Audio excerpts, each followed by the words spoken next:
आज की हमारी कहानी है थक गई हूँ अन्याय सहते सहते। सुबह का वक्त, जहाँ सांस लेने की फुर्सत भी नहीं होती है। रोज की तरह शिखा अपने हाथ फुर्ती से चला रही थी। एक तरफ चाय तो दूसरी गैस पर सब्जी बन रही थी। वह जल्दी जल्दी परात में आटा गूंथ ही रही थी कि सासू माँ चिल्लाई, बहू चाय ले आओ, दोपहर होने को आई।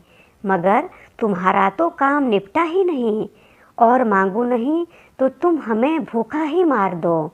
जी माँ, बोल चाय हाथ में पकड़ा दी और तुरंत अपने बेटे संजू के कमरे की तरफ भागी। बेटा जल्दी उठो, स्कूल के लिए देर हो जाएगी। कपड़े निकाल दिए हैं, नहाकर जल्दी तैयार होकर आओ। तब तक मैं चॉकलेट मिल्क शेक बना रही हूँ। भुनभुनाते हुए संजू उठकर बाथरूम चला गया। तभी उसकी नज़र अपने मोबाइल फ़ोन पर पड़ी, जो कि साइलेंट पड़ा था। अचानक लाइट चमकती देख उठाया ही था कि पति देव शिखर की आवाज़ आई, अरे मैडम फ़ोन छोड़ो, एक कप कॉफ़ी बना दो, बहुत सर दुख रहा है। रात में 2 बजे तक काम किया है, तुम्हारी तरह खराटे नहीं मारे हैं। पति की बात सुनकर फ़ोन छोड़कर तुरंत रसोई की तरफ भागी और कॉफ़ी तैयार कर हाथ में पकड़ाई ही थी। संजू बोला, मम्मा बैग नहीं भरा है, आप मदद कर दो, टाई बेल्ट भी नहीं मिल रही है। हाँ बेटा, आई दौड़कर संजू के पास पहुंची, सामान निकाला, वापस रसोई में टिफ़िन लगाने लगी। थोड़ा सा समय मिलते ही उसे सोचा फ़ोन लगाती हूँ। इतनी सुबह सुबह आखिर क्या परेशानी आई होगी माँ को। था के हाथ में फ़ोन देख सास कमला जी बोली, तुमने भोग का प्रसाद तो बनाया नहीं, बच्चा स्कूल गया नहीं, पति के ऑफिस की तैयारी की नहीं, सारी रसोई फैली पड़ी है, और तुम्हें सुबह सुबह गप्पे मारने का शौक चढ़ा है। रखो इस टुनटुने को साइड में और जल्दी जल्दी हाथ चलाओ। चाहती थी कि एक बार माँ को फ़ोन करके पूछ लूँ कि सुबह से 10 मिस कॉल क्यों है, मगर इतनी मजबूर थी कि चुपचाप फ़ोन रखकर काम में जुट गई। बेटे संजू को तैयार कर बस स्टॉप तक छोड़ने गई। बस आने में थोड़ी देर थी, सोचा फ़ोन करूं। इतने में बस आ गई। उसने संजू की शर्ट का कॉलर ठीक किया, बाय बाय बोलकर पहुंची तो देखा शिखर गुस्से से बोले, रुमाल कहाँ है, मेरा एटीएम कार्ड भी नहीं मिल रहा है। तुम्हें पता है मुझे सुबह कितनी जल्दी होती है, फिर भी तुम कोई चीज़ ठीक से नहीं रखती, पता नहीं कहाँ ध्यान लगा के रखती हो। यह लीजिए, सामने टेबल पर रख दिया था। ठीक है, कोई एहसान नहीं किया था। अच्छा सुनो, आज मेरी बहुत ज़रूरी मीटिंग है, नाश्ता नहीं करूँगा, टिफ़िन दे दो। जी अभी तैयार करके देती हूँ। बोला ही था कि तैयार करके देती हूँ, मतलब अभी तक तैयार नहीं किया। टिफ़िन देने का मतलब होता है जब बोला जाए हाथ में थमा लेना चाहिए। और कितने वर्ष लगेंगे तुम्हें यह समझाने में। हद करती हो शिखा। पैर पटकते हुए बिना टिफ़िन लिए ही चला गया। ये तो महीने में 10 बार हो ही जाता है जब शिखर गुस्से में टिफ़िन लेकर नहीं जाता। शिखा चुपचाप रसोई समेटने लगी। एक कप चाय लेकर बालकनी में बैठ गई। सोचा काम वाली आने तक थोड़ी फुर्सत है, माँ को फ़ोन कर पूछूं क्या बोल रही थी। अपनी बहू के हाथ में फ़ोन देख कमला जी ने उसके हाथ से फ़ोन छुड़ा लिया। सुबह से देख रही हूँ फ़ोन का पीछा नहीं छोड़ रही तुम। सुनो, बड़ी बुआ जी खाना खाने आ रही है। खाने में मलाई कोफ्ता, बिरयानी, दही बड़ा और बेसन के लड्डू उन्हें बहुत पसंद है। ज़रूर बनाना मीठे में। पर माँ जी आज तो कोई तीज त्यौहार भी नहीं है, फिर बुआ जी अचानक क्यों आ रही है। अच्छा, अब घर में बहन बेटियों को आने के लिए इजाज़त लेनी पड़ेगी। कान खोलकर सुनो, ये मेरा घर है, यहाँ कोई भी कभी भी आ जा सकता है। तुम चुपचाप जितना कहा जाए वह करो। कहते हुए अपने कमरे में चली गई, जबकि उन्होंने जानबूझकर केतकी बुआ का घर पर निमंत्रण किया था ताकि बहू घर से बाहर न जा सके। चाय पीकर घर की साफ सफाई की, रसोई में जुट गई। खाना बनाते बनाते समय का पता ही नहीं चला। बुआ जी भी आ गई। सब लोग खाना खाने के बाद आराम करने अपने अपने कमरे में चले गए। शाम को चाय बनाते समय शिखा को याद आया, सुबह माँ का फ़ोन क्यों आया था, जरा लगाकर पूछूं तो। फ़ोन की घंटी जाते ही उधर से माँ के रोने की आवाज़ आई। अरे क्या हुआ शिखा, तू फ़ोन क्यों नहीं उठा रही थी? तेरे पापा को रात में घबराहट बेचैनी हो रही थी। डॉक्टर ने कहा उन्हें दूसरा हार्ट अटैक आया है। उनकी हालत गंभीर बता रहे हैं। मैंने रात को तेरी सास से बात की थी कि तुझे जल्दी भेज दे, और सुबह दामाद जी को भी बोला था। बेटा तू अभी तक क्यों नहीं आई? मैं अकेली बहुत परेशान हो रही हूँ। विशाखा भी कल तक आ पाएगी। अपनी माँ की बात सुनते ही शिखा के तोते उड़ गए। ओह, तो माँ इसलिए सुबह से फ़ोन लगा रही है। अच्छा माँ तुम चिंता मत करो, मैं कुछ देर में पहुँचती हूँ। ये क्या हो रहा है माँ जी? और शिखर को सब पता था, फिर भी उन्होंने मुझे बताना ठीक नहीं समझा। अब समझी, सुबह से फ़ोन बज रहा था, वह मुझे उठाने क्यों नहीं दे रही थी, क्योंकि उन्हें पता था अगर मुझे पता चल जाता तो मैं तुरंत अपनी माँ के पास चली जाती। विनोद जी की दो बेटियां विशाखा और शिखा। विशाखा की शादी दूसरे शहर में हुई थी, मगर बाद में उन्हें एहसास हुआ कि बेटी उनसे कितना दूर हो गई, इसलिए उन्होंने शिखा की शादी अपने शहर में ही कुछ किलोमीटर दूर कर दी। यही सोच के बेटी आती जाती रहेगी तो घर आंगन खिला खिला रहेगा और विनोद आभा जी का अकेलापन भी दूर हो जाएगा। शुरू शुरू में सब ठीक रहा। सास कमला जी को कुछ समय बाद शिखा का यूं बार बार अपने मायके जाना अखरने लगा।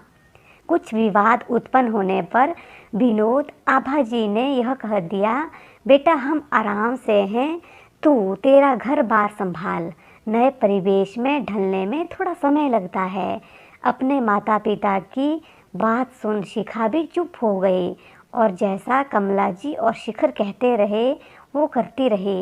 इस तरह उसका आना जाना साल में 2 बार भी बड़े मुश्किल में हो पाता। फिर बेटे संजू के बाद तो ना के बराबर जा पाती, क्योंकि कमला जी का अपने पोते के बिना मन नहीं लगता और बहू के बिना उनके घर में कोई काम हो नहीं सकता था। एक दिन अचानक उसके पापा की तबीयत खराब हो गई। शुगर, हाई बीपी तो उन्हें पहले से ही था। पता चला उन्हें हार्ट अटैक आया था। उनकी सेवा के लिए शिखा ने काफ़ी भागदौड़ की। पापा के ठीक होते ही वापिस ससुराल में रम गई। अब हर कभी पापा के हाल चाल जानने के लिए उसका मायके जाना फिर कमला जी को गुस्सा दिलाने लगा। असल में वो नहीं चाहती थी शिखा उन्हें छोड़कर अपने माँ बाप की सेवा करती रहे, क्योंकि उनके हिसाब से बहू का फर्ज ससुराल वालों की सेवा करना है। हद होती है किसी बात की। अब उन्हें जो ठीक लगा था इन लोगों ने किया, अब मुझे जो ठीक लगेगा मैं वही करूँगी, कहते हुए वो अपने कमरे की तरफ भागे। तैयार होकर पर्स थाम घर से बाहर निकल ही रही थी कि ओ महारानी, अचानक घर द्वार छोड़कर कहाँ चली? पीछे से सासू माँ ने तरकस में रखकर तीर चलाया। माँ जी मैं अस्पताल जा रही हूँ, मेरे पापा भर्ती है।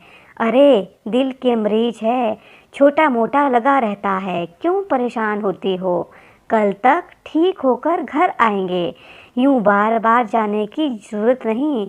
जाओ जाकर चाय बनाओ। माँ जी मेरे पापा की तबीयत को आप इतने हल्के में लेंगे, अगर उन्हें कुछ हो गया तो? वह सब छोड़िए, आप पहले यह बताइए, आपको यह बात रात से मालूम थी, फिर आपने क्यों नहीं बताई? और इसीलिए आप मुझे फ़ोन पर बात नहीं करने दे रही थी। अरे अब बुढ़ापा है, याद नहीं रहता, कौन सी बड़ी बात हो गई? कमला जी अभी मानने को तैयार नहीं थी कि उनसे गलती हुई है। इतने में शिखर ऑफिस से लौट आया। सब सुनकर बोला, अरे क्या हुआ? मैंने फ़ोन करके पूछा है, सब ठीक है। अब तुम यूं हंगामा न मचाओ, संडे को जाकर मिल आएंगे। क्यों? 5 दिन बाद क्यों जाएंगे?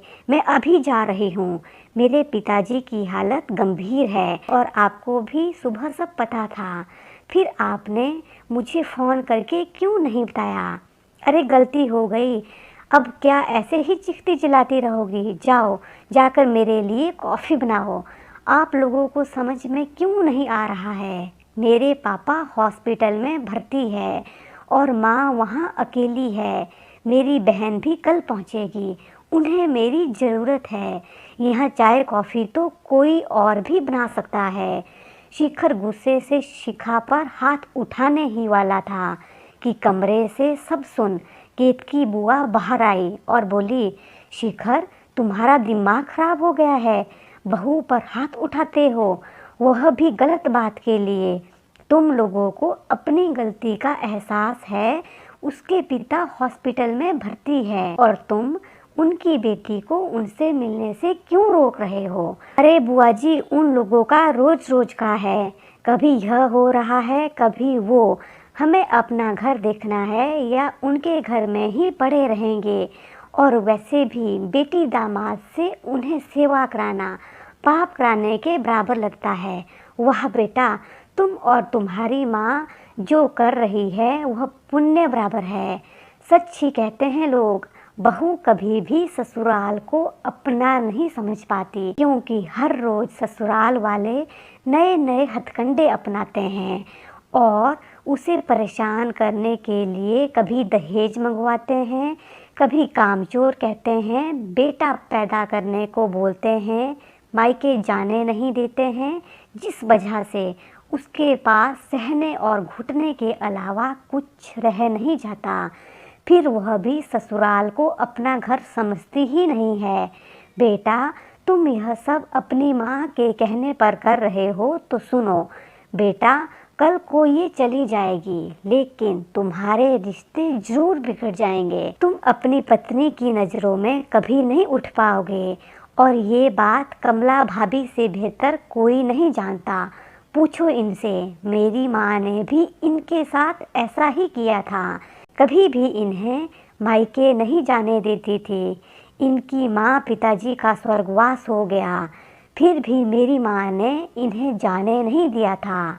शायद उसी बात का बदला अब ले रही है। कुल मिलाकर जो अन्याय इनके साथ हुआ वही बहू के साथ कर रही है।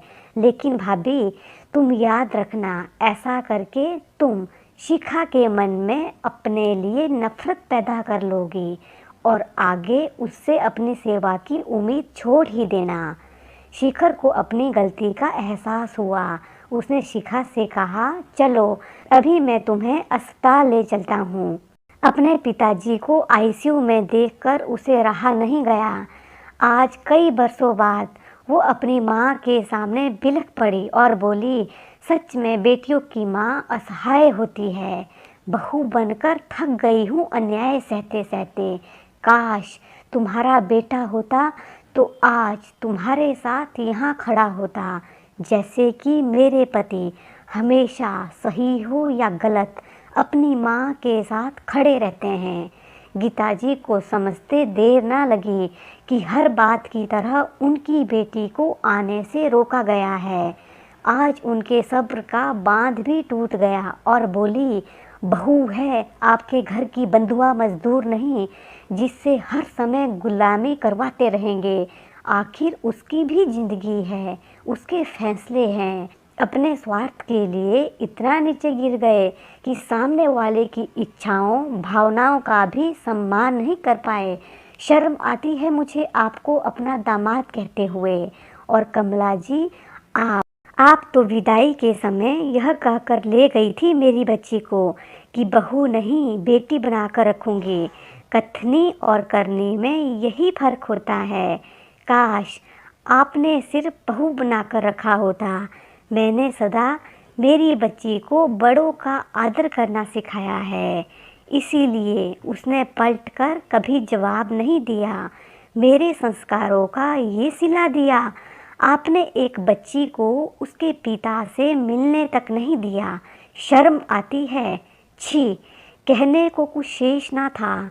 शिखर और कमला जी अपनी आंखें शर्म से झुकाए खड़े थे। गलती तो बहुत बड़ी की थी। इसके लिए सबकी नाराज़गी जायज़ थी। आशा करती हूँ मेरी आपको ये वीडियो पसंद आई होगी। अगर आपको ये वीडियो पसंद आई होगी तो लाइक, कमेंट और शेयर करना बिल्कुल भी ना भूलें। अपना ध्यान रखिए, खुश रहिए, मस्त रहिए, हंसते रहिए और हंसाते रहिए।